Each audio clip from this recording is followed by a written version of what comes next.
অধিকার আন্দোলনের পক্ষ থেকে এক মানববন্ধনের আয়োজন করা হয়েছে।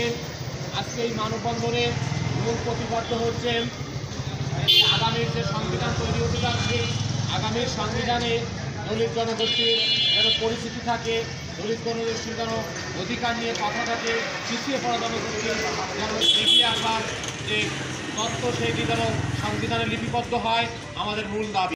সংরক্ষিত এবং নির্বাচিত আসনে পুরুষ আসনের দলিতদের সংখ্যানুপাতে আসন সংরক্ষণ করতে হবে এবং আগামীতে আমাদের আরও দাবি আনুপাতিক হারে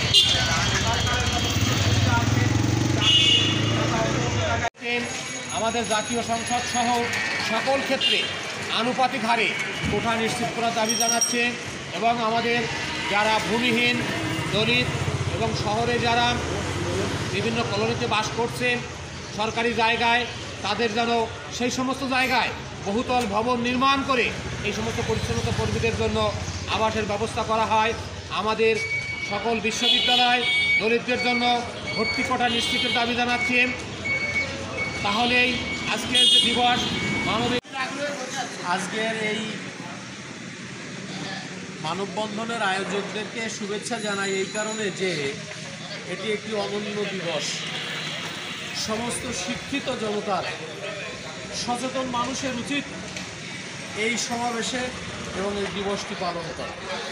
আমি শুধু একটি কথাই বলবো, এই দিবসটি আজকে যদি পালন আমরা না করি তাতে একটা জিনিস বোঝা যায় যে আমাদের যে একটি শ্রেণী পিছিয়ে পড়া বলি আমরা, এটা পিছিয়েই থাকবে এবং এটাকে পিছিয়ে রেখে আমরা যত বড় সংস্কার করি না কেন বৈষম্যহীন সমাজ কোনোদিনও তৈরি হবে না।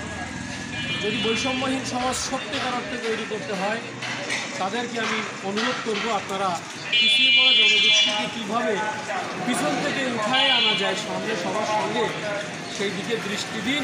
আদারওয়াইজ অন্যথায় আপনাদের কোনো কল্পনাতেই থেকে যাবে।